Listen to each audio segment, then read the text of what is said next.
Em 1944, um piloto alemão tinha exatamente 45 minutos para resolver um problema impossível.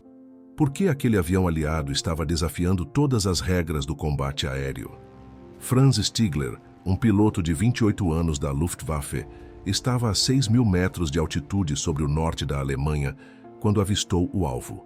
Era uma manhã fria de dezembro. O céu estava limpo, condições perfeitas para um ataque. Ele voava um Messerschmitt Bf 109, uma das máquinas de guerra mais letais do Terceiro Reich. Abaixo dele, um bombardeiro B-17 americano lutava para manter a altitude.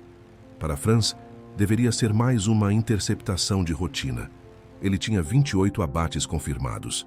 Conhecia cada movimento, cada tática, cada fraqueza dos bombardeiros aliados.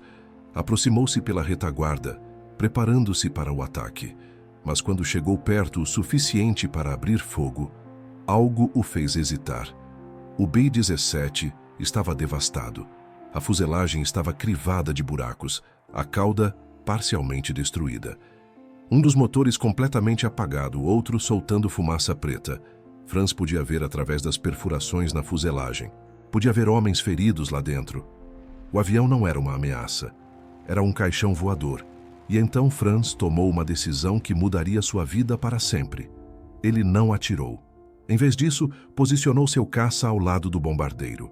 Fez contato visual com o piloto americano e começou a escoltá-lo em direção ao Mar do Norte. Ele estava guiando seu inimigo para a liberdade. Se alguém na Luftwaffe descobrisse, Franz seria executado por traição. Mas esta não é a história de Franz Stigler. Esta é a história de outro piloto alemão. Outra interceptação. Outro encontro impossível nos céus da Segunda Guerra Mundial. E desta vez, o impossível não tinha nada a ver com compaixão. Tinha a ver com física. Abril de 1944. Céus sobre a França ocupada. Hauptmann Klaus Becker, piloto veterano com 34 anos e 42 abates confirmados, recebeu ordem de interceptar uma formação de caças aliados que se dirigia para bombardear alvos industriais alemães. Klaus voava um Focke-Wulf FW-190, considerado por muitos o melhor caça alemão da guerra. Motor radial BMW de 700 cavalos. Velocidade máxima de 650 km por hora. Armamento devastador. 4 metralhadoras e 2 canhões de 20 mm. Klaus avistou os aliados a 3 km de distância. 4 P-47 Thunderbolt em formação fechada. Aviões americanos robustos, conhecidos por aguentar punição severa. Mas Klaus não estava preocupado. Ele tinha altitude, tinha velocidade, tinha experiência. Mergulhou para o ataque. O primeiro P-47 o viu chegando e virou bruscamente para a esquerda. Klaus corrigiu sua trajetória, antecipando o movimento. Ele conhecia os limites de um P-47. Sabia exatamente quão rápido ele podia virar. Quanto G-force o piloto conseguia aguentar. Ele estava calculando o ponto de intercepção quando algo estranho aconteceu. O P-47 virou ainda mais. Não deveria ser possível. Klaus conhecia as especificações. Um P-47 Thunderbolt tinha uma taxa de rolagem de aproximadamente 410 graus por segundo no máximo. O avião que ele estava perseguindo estava claramente excedendo isso. Não por pouco, por uma margem significativa. Klaus ajustou novamente, forçando seu Focke-Wulf ao limite. Entrou em um giro cerrado, sentindo a pressão esmagadora contra seu corpo. 4 Gs, 5 Gs. Sua visão começou a estreitar nas bordas. Mas ele manteve o controle, manteve o alvo na mira. E então o P-47 inverteu. Não uma inversão comum. Foi uma reversão de direção tão rápida, tão precisa, que por um momento Klaus pensou que estava vendo 2 aviões. O Thunderbolt passou de um banco esquerdo agressivo para um banco direito total em menos de 2 segundos. As leis da aerodinâmica deveriam ter tornado aquilo impossível. A estrutura do avião deveria ter se desintegrado sob o estresse, mas não desintegrou. Klaus perdeu o tiro. O P-47 estava agora em sua cauda. Klaus puxou o manche com força, entrando em uma subida vertical íngreme. O Focke-Wulf respondeu magnificamente, sua potência bruta levando-o para cima. Klaus Tinha certeza de que o Thunderbolt, mais pesado, não conseguiria acompanhar. Ele estava errado. O P-47 não apenas acompanhou, ele ganhou terreno. Klaus viu tracejantes passarem perigosamente perto de sua asa esquerda. Entrou em parafuso defensivo, uma manobra que tinha salvado sua vida 3 vezes antes, girando, caindo, recuperando o controle a apenas 800 metros do solo. Quando nivelou, o P-47 tinha desaparecido. Klaus escaneou o céu freneticamente. Nada. Então, seu instinto gritou um aviso. Ele olhou para cima. O P-47 estava diretamente acima dele, invertido, descendo como um falcão. Klaus mergulhou para a esquerda. Não havia outra opção. Sua mente estava correndo. Aquilo não era apenas perícia do piloto. Aquilo era algo fundamentalmente diferente sobre o avião. A resposta dos controles. A autoridade em alta velocidade. A capacidade de recuperação. 5 minutos de combate. 5 minutos de manobras que desafiavam tudo que Klaus aprendeu em 800 horas de combate aéreo. E então, tão subitamente quanto começou, o P-47 desengajou. Klaus viu-o afastar-se em direção oeste, subindo em um ângulo que nenhum Thunderbolt padrão deveria conseguir manter. Em segundos, era um ponto distante. Depois, nada. Klaus retornou à base em silêncio. Sua mente não conseguia parar de repassar cada movimento, cada impossibilidade. Ele pousou, reportou-se ao controle. Não mencionou as manobras impossíveis. Como poderia? Ninguém acreditaria. Naquela noite, Klaus não dormiu. Ficou no hangar olhando para seu próprio Focke-Wulf. Ele conhecia cada componente daquele avião, conhecia seus limites, conhecia o que era possível e conhecia o que deveria ser impossível. O que os aliados tinham feito? Novo motor? Impossível. Ele teria notado a diferença de som, de fumaça. Nova estrutura? Improvável. O P-47 parecia idêntico aos outros que ele tinha enfrentado. Novo sistema de controle? Talvez. Mas como? Klaus começou a fazer anotações. Ângulos de banco. Taxas de rolagem estimadas. G-forces aparentes. Quanto mais ele escrevia, mais convencido ficava. Aquele avião tinha algo diferente. Algo que mudava fundamentalmente suas capacidades de voo. E se um P-47 tinha isso, quantos mais tinham? 10? 100? Se os aliados estavam modificando suas frotas com essa tecnologia, fosse ela qual fosse, a Luftwaffe estava em sério perigo. Klaus sabia que tinha que descobrir o segredo. Não por patriotismo, não por ideologia, mas porque 45 minutos de voo contra aquele avião tinha mostrado uma verdade aterrorizante. Os aliados tinham desenvolvido algo que nivelava o campo de batalha. E se a Alemanha não descobrisse o que era, pilotos como ele começariam a cair dos céus. Na manhã seguinte, Klaus solicitou acesso aos relatórios de inteligência. Começou a procurar padrões. Outros pilotos tinham encontrado aviões aliados com desempenho inexplicável. Havia relatos de modificações capturadas. O que Klaus descobriria na próxima sessão de análise revelaria um segredo que pilotos aliados vinham escondendo por meses. Uma modificação tão simples que parecia impossível que ninguém tivesse pensado nela antes. De volta à base alemã, o piloto ainda sentia a adrenalina do combate impossível que acabara de enfrentar. Mas agora não era hora de emoções, era hora de evidências. A sala de análise estava fria, com cheiro de revelador fotográfico e óleo de máquina. 3 técnicos da Luftwaffe reuniram-se em torno do projetor, enquanto o filme da câmera sincronizada começava a rodar. Frame por frame, o combate se revelava novamente. Você simplesmente encontrou um piloto melhor, disse o oficial de inteligência, acendendo um cigarro. Acontece. O piloto alemão balançou-a negativamente. Não foi habilidade, foi física. Ele apontou para a tela. Olhem aqui e aqui. As superfícies de controle estão se movendo de forma diferente. Os primeiros minutos de análise não revelaram nada óbvio. O Mustang parecia idêntico a qualquer outro. Mesmo perfil aerodinâmico, mesmas marcações. Mas havia algo ali, algo que desafiava as especificações conhecidas. O piloto alemão começou a formar uma hipótese. Sua mente de engenheiro, ele havia estudado mecânica antes da guerra, começou a trabalhar através das possibilidades. Poderia ser uma modificação externa, ele pensou em voz alta. Algum tipo de aba ou dispositivo aerodinâmico que não conseguimos ver em combate. Frame por frame, eles voltaram o filme. Analisaram cada ângulo capturado durante as manobras de evasão.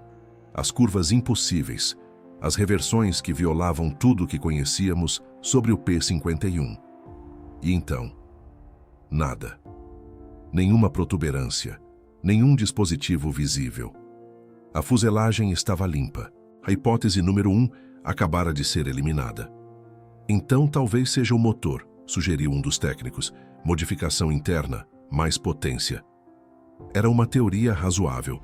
Motores Merlin podiam ser ajustados. Talvez os aliados tivessem descoberto uma nova mistura de combustível. Ou uma nova configuração de válvulas. Algo que gerasse mais cavalos de potência sem comprometer a confiabilidade. Eles voltaram aos números. Velocidade máxima observada. Razão de subida. Aceleração nas curvas. Essa hipótese estava mais próxima. Definitivamente havia algo relacionado à potência, mas não era a história completa. As manobras não eram apenas sobre velocidade bruta, eram sobre agilidade, sobre a capacidade de mudar de direção de forma devastadoramente rápida. "Esperem", disse o piloto alemão, congelando um frame específico. "Voltem 15 quadros." Ali estava. Um momento capturado durante uma reversão particularmente agressiva. O aileron esquerdo estava ligeiramente mais deflectido do que deveria estar para aquela velocidade. E havia algo na forma como o nariz do avião respondia. Não era apenas potência, era controle. A mente do piloto acelerou. Ele começou a conectar os pontos. A mistura de combustível mais rica não era apenas para a potência, era para a resposta do acelerador. E os ailerons? Os ailerons estavam rigged de forma diferente. Não muito. Talvez apenas 2 ou 3 graus, o suficiente para aumentar dramaticamente a taxa de rolagem sem criar arrasto excessivo em voo nivelado. "Meu Deus", ele sussurrou. A equipe técnica se aproximou. "O que você viu? Não é uma coisa. São duas coisas trabalhando juntas." Sua voz ganhava urgência. "Eles estão usando uma mistura de combustível mais rica, provavelmente ajustada manualmente em combate. Isso dá resposta instantânea do motor. E combinaram isso com um rigging ligeiramente diferente nos ailerons. Nada dramático, apenas o suficiente para melhorar a taxa de rolagem sem criar instabilidade." O oficial de inteligência franziu a testa. "Isso é possível?" "Não apenas possível, é brilhante." O piloto alemão quase sorriu com admiração relutante. "É uma modificação tão simples que quase não deveria funcionar. Mas funciona porque as duas coisas se complementam perfeitamente. O motor responde mais rápido, permitindo que você mantenha energia durante a rolagem. E os ailerons modificados traduzem essa energia em taxa de giro. Eles validaram a teoria contra todos os dados disponíveis. Velocidade de entrada nas curvas, velocidade de saída, GS puxados. Tudo se encaixava. Uma mudança simples, um efeito dramático. A diferença entre a vida e a morte a 6.000 metros de altitude. Mas se essa modificação era tão eficaz, por que não estava nos relatórios oficiais aliados? Por que a inteligência alemã não havia detectado isso antes? A resposta chegou 3 dias depois, através de canais que ninguém esperava. Relatórios de inteligência começaram a chegar de diferentes setores do fronte. Pilotos alemães em outras unidades haviam notado performances similares. Não era um único Mustang modificado. Eram múltiplas esquadrilhas mostrando as mesmas características impossíveis. "Isto não é oficial", concluiu o oficial de inteligência folheando os relatórios. "Se fosse, estaríamos vendo isto em todo lugar de forma consistente, mas estamos vendo padrões irregulares. Algumas unidades sim, outras não. A peça final do quebra-cabeça chegou de uma fonte improvável, um piloto aliado capturado.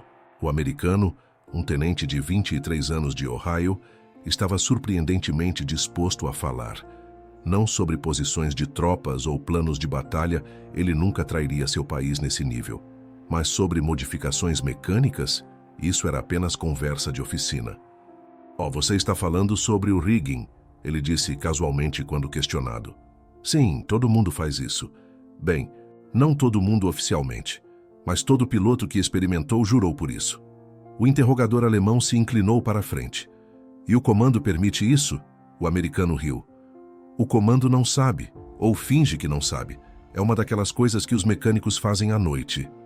Você pede ao seu crew chief, ele faz o ajuste, e de repente você tem um avião que responde como deveria responder desde o início. E a mistura de combustível? Mesma coisa. Você aprende o ponto ideal para o seu motor específico. Cada Merlin tem sua personalidade.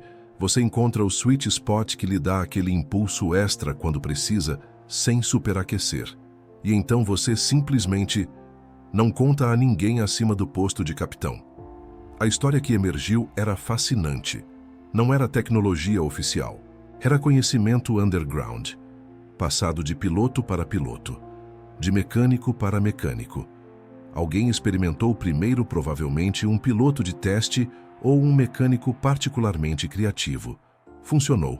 Funcionou incrivelmente bem. E a palavra começou a se espalhar. "Você tem que entender", o prisioneiro americano explicou. "Quando algo pode salvar sua vida lá em cima, você não espera pela papelada oficial. Você simplesmente faz. E se funciona, você conta aos seus amigos, e eles contam aos amigos deles. Era uma rede de modificação clandestina, não autorizada, não documentada nos manuais oficiais, mas amplamente adotada por aqueles que realmente colocavam suas vidas na linha todos os dias." "O comando nunca aprovou oficialmente?" perguntou o interrogador.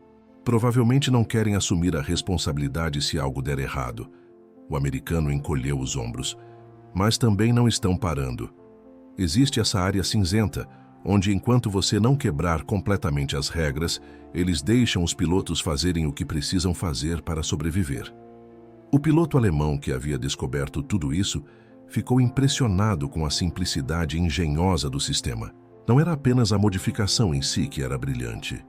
Era a forma como havia se espalhado, organicamente, de baixo para cima, ignorando a burocracia que normalmente sufocava a inovação em tempo de guerra. Mas agora, a Luftwaffe sabia. E a pergunta se tornava: o que fariam com essa informação? A descoberta do piloto alemão logo enfrentaria seu teste definitivo não em combate, mas em convencer seu próprio comando de que o truque estúpido do inimigo valia a pena copiar. O piloto alemão apresentou sua análise técnica ao comandante do esquadrão numa tarde de outubro.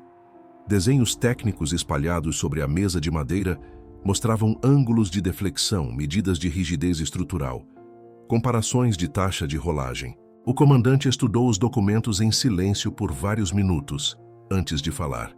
"Você está me pedindo para copiar uma modificação não autorizada do inimigo?" A pergunta carregava peso institucional. A Luftwaffe operava sob protocolos rígidos de engenharia. Modificações não aprovadas violavam regulamentos de manutenção. Adotar uma solução improvisada por mecânicos aliados representava admitir que pilotos de campo sabiam mais que engenheiros de fábrica. O piloto alemão manteve contato visual. "Funciona. Isso é tudo que importa." Naquela resposta simples residia uma tensão fundamental da guerra aérea. Burocracia versus sobrevivência. Protocolos versus resultados. Autoridade institucional versus evidência empírica. O comandante do esquadrão precisava escolher qual princípio prevaleceria. 48 horas depois, um piloto de testes recebeu ordens incomuns: voar uma aeronave aliada capturada, validar as descobertas técnicas usando metodologia rigorosa. A Luftwaffe mantinha vários aviões inimigos em condições operacionais para testes comparativos. Um deles tinha os aileron tabs intactos. Outro teve as abas removidas mecanicamente para criar condição de controle. O piloto de testes voou ambas as configurações em sequência. Mesmas manobras, mesmos parâmetros de velocidade, mesma altitude. A diferença era inegável. O avião respondeu instantaneamente. Taxa de rolagem aumentou 30%. Números não mentem. A modificação não autorizada superava o design original de fábrica por margem mensurável. Engenheiros alemães verificaram os dados, confirmaram os cálculos. A solução improvisada funcionava exatamente como o piloto alemão havia descrito. Agora vinha o debate de comando. Risco de falha mecânica versus vantagem em combate. As abas metálicas podiam quebrar sob estresse extremo, possivelmente, mas pilotos estavam morrendo agora, por falta de manobrabilidade. Preocupações teóricas enfrentavam mortes documentadas. 3 oficiais de alta patente debateram por 2 horas. Um argumentava que modificações não aprovadas estabeleciam precedente perigoso. Outro apontava que pilotos aliados estavam usando a técnica há meses sem falhas reportadas. O terceiro perguntou a questão definitiva: quantos pilotos perdemos nas últimas 6 semanas por incapacidade de manobra defensiva? A resposta era 12. O comandante regional autorizou a adoção limitada. Esquadrões selecionados receberiam permissão para implementar a modificação em caráter experimental. Mecânicos da Luftwaffe fabricariam as abas seguindo especificações exatas documentadas nas fotografias de análise. Pilotos reportariam resultados de combate semanalmente. A implementação começou em novembro de 1943. 23 aviões de caça receberam as Aileron Tabs modificadas. Pilotos testaram as aeronaves em voos de treinamento antes de autorização para combate. Todos reportaram melhora significativa em capacidade de rolagem. O primeiro combate real ocorreu sobre território francês. 4 caças alemães interceptaram formação de bombardeiros aliados. Caças de escolta inimigos responderam rapidamente. No combate resultante, 2 pilotos alemães com Aileron Tabs modificadas conseguiram manobras defensivas que pilotos em aeronaves padrão não teriam completado. Ambos sobreviveram ao encontro. Os relatórios de combate acumularam nas semanas seguintes. Melhor capacidade de manobra em combate próximo. Resposta mais rápida a ameaças emergentes. Maior sobrevivência em situações de múltiplos adversários. Os dados apoiavam a modificação de forma consistente. Em janeiro de 1944, a autorização expandiu para esquadrões adicionais, não por ordem oficial de Berlim, por decisões descentralizadas de comandantes regionais que viram os resultados. A modificação se espalhou através de canais informais. Oficiais que confiavam em pilotos mais que em burocratas. Mas aqui está a ironia histórica, que nenhum lado jamais reconheceu oficialmente. Pilotos alemães estavam usando modificação copiada de mecânicos aliados, que haviam violado protocolos de manutenção. Pilotos aliados estavam usando modificação desenvolvida por mecânicos que haviam ignorado regulamentos oficiais. Ambos os lados operavam aeronaves com melhorias não autorizadas. Nenhum lado admitiu isso em documentação formal. A razão era constrangedora para autoridades de ambos os lados. Admitir que modificações improvisadas superavam designs de engenharia oficial significava reconhecer falhas institucionais. Reconhecer que mecânicos de campo entendiam a aerodinâmica melhor que engenheiros credenciados. Aceitar que burocracia às vezes atrapalhava a efetividade operacional. Então a história nunca entrou em registros oficiais. Não aparece em manuais de tática da Luftwaffe. Não consta em relatórios de engenharia aliados. Existe apenas em diários de pilotos, relatórios de esquadrão, fotografias de análise arquivadas sem contexto explicativo. Esta história desapareceu porque expunha verdades desconfortáveis sobre como guerra realmente funciona. Não através de hierarquias perfeitas e protocolos imaculados, através de soldados improvisando soluções, mecânicos ignorando ordens quando evidência contradiz a autoridade, pilotos compartilhando conhecimento através de linhas inimigas sem intenção. O piloto alemão que passou 45 minutos analisando destroços impossíveis iniciou descoberta que salvou vidas em ambos os lados. Não porque tinha autorização oficial, porque tinha curiosidade técnica e disposição para questionar suposições. Sua análise revelou padrão mais amplo que autoridades militares preferiam ignorar. Inovação improvisada frequentemente supera a engenharia formal. Conhecimento prático de campo contradiz teoria institucional. Soluções efetivas emergem de baixo para cima, não de cima para baixo. Esta lição permanece verdadeira hoje. Em organizações modernas, militar ou civil, as melhores soluções frequentemente vêm de pessoas mais próximas do problema, não de executivos distantes ou especialistas credenciados, de operadores que veem o que funciona e o que falha diariamente. A Segunda Guerra Mundial produziu milhares destas histórias. Inovações não autorizadas, táticas improvisadas, conhecimento compartilhado através de canais informais. A maioria nunca foi documentada oficialmente porque constrangia hierarquias estabelecidas. Quantos outros segredos de guerra permanecem escondidos em filmagens esquecidas de câmeras de armas e diários de pilotos? Quantas descobertas técnicas nunca entraram em manuais oficiais porque expunham falhas institucionais? Quantas histórias de engenhosidade humana foram apagadas porque não se encaixavam em narrativas aprovadas? Cada aeronave abatida conta história que registros oficiais não preservam. Cada modificação de campo representa conhecimento que manuais técnicos ignoraram. Cada piloto que questionou protocolos deixou lição que autoridades preferiram esquecer. Estas são as histórias que importam, não batalhas famosas ou generais celebrados, mas momentos pequenos onde pessoas comuns resolveram problemas impossíveis através de pensamento independente e coragem para desafiar a autoridade quando evidência demandava. O piloto alemão que analisou aqueles destroços não era herói no sentido tradicional. Não recebeu medalhas por sua descoberta.